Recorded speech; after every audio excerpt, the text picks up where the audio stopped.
Prosecutors called the defendant a cold, calculated manipulator and killer. The defense says the star witness in this case is incredible.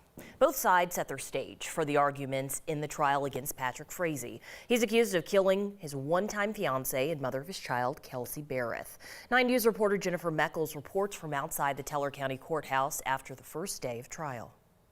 This case has gotten so much attention since Kelsey Berreth was last seen on Thanksgiving Day last year in 2018. But today was the first chance for both the prosecution and the defense to really sell their case to the 16 people who will ultimately make the decision, the jury.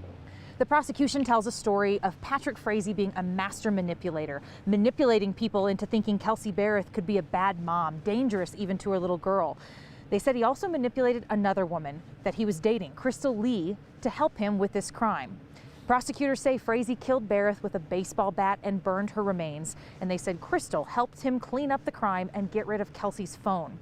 Prosecutors showed images in court today and cell phone logs they hope will help them prove where people were when the crime happened and afterwards.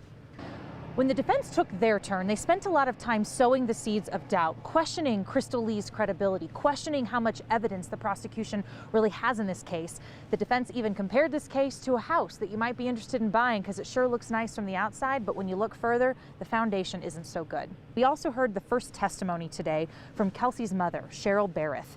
She talked about the beginning of Kelsey and Patrick's relationship, Kelsey's move to Colorado to be with him, her struggles finding work and a place to live and raising a baby in 2 different homes, and about Kelsey's sometimes negative relationship with Patrick Frazee's family. On Monday, we expect to hear more from Kelsey's mother, Cheryl, about what happened in the days after Kelsey disappeared. Reporting in Teller County, Jennifer Meckles, 9 News.